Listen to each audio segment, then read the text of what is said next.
Good morning, everybody. I'm Jared Klein here with your morning rush from the NBC29 Digital Desk. Let's start things off, as we always do, with a look at the top stories you guys are clicking on over on NBC29.com.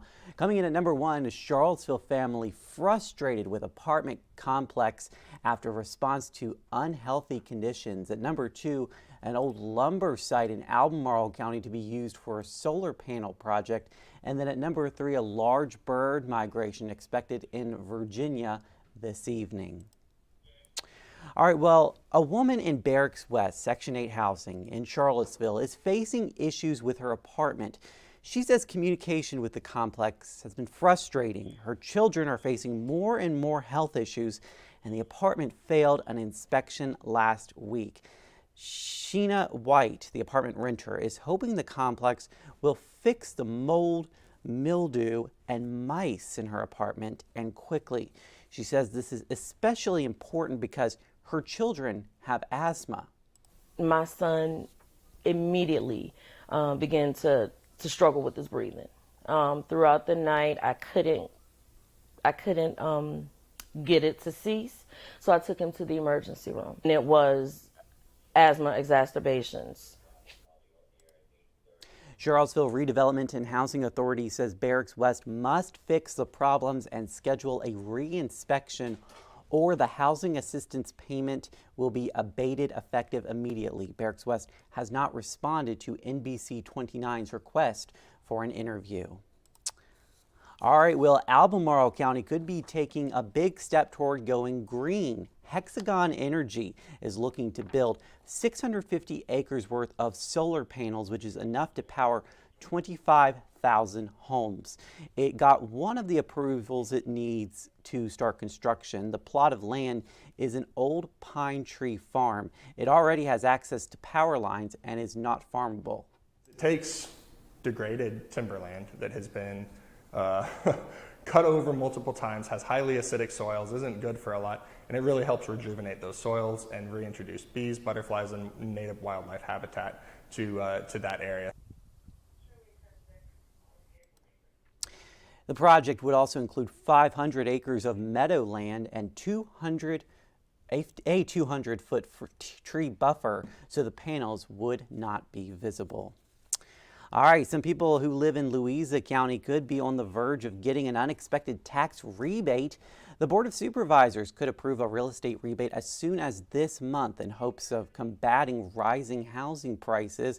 You can see it there. The rebate would lower the tax rate from 72 cents per $100 of assessed value to 69 cents, resulting in nearly $3 million going back to taxpayers' pockets. I think it's a recognition that we're in such a strange economic time right now that the local government here in Louisa County is recognizing that and responding to that and offering major tax relief to our residents. The board says it will most likely not make a final decision on this, however, until the state budget is approved. To Albemarle County we go, where Joanne McDermott announced yesterday she is running for the Whitehall District seat on the school board.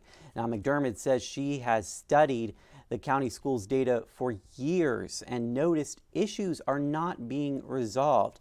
She says fresh eyes and new perspectives will help the school system move forward. When our children succeed, we all do better. When they're suffering, it affects us all. And so I would really encourage everyone to consider their school board election this year. Just one year. School board elections will be November 7th.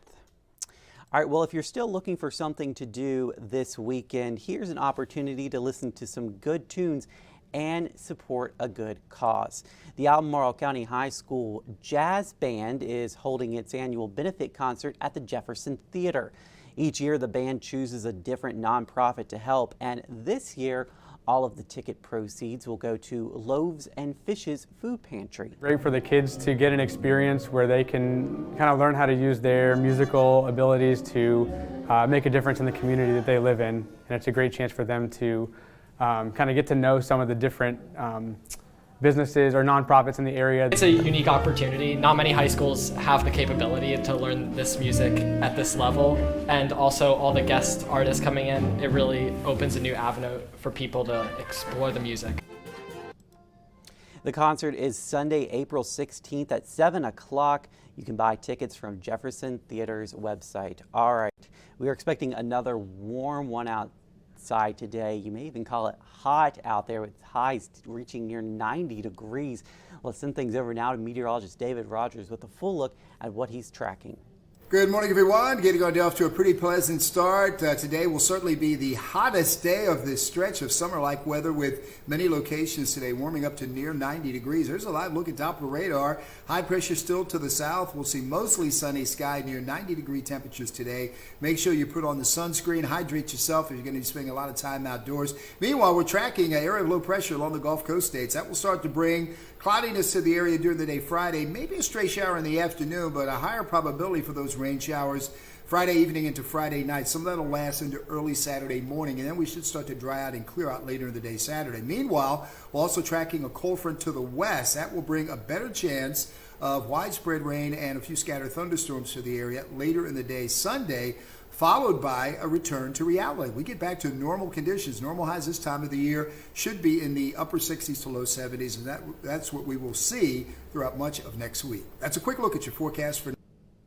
All right, thank you, David. And here's a look at that Michael and Son Heating 7-day forecast. A steamy 88 degrees today for our Thursday. And then tomorrow, cooling off a bit, a high of 77 with those afternoon showers moving in, and more of a chance as we move into the PM hours on Friday, where we've also got our Fridays After 5, the inaugural event coming up tomorrow at, of course, Ting Pavilion. NBC29 is a proud sponsor of that. And this weekend, we will be keeping the rain chance with us, with a high of 79 on Saturday and 81 on Sunday. I hope you guys have a great Thursday out there. We'll see you again over on NBC29 News at noon, and we're always live, of course, on NBC29.com.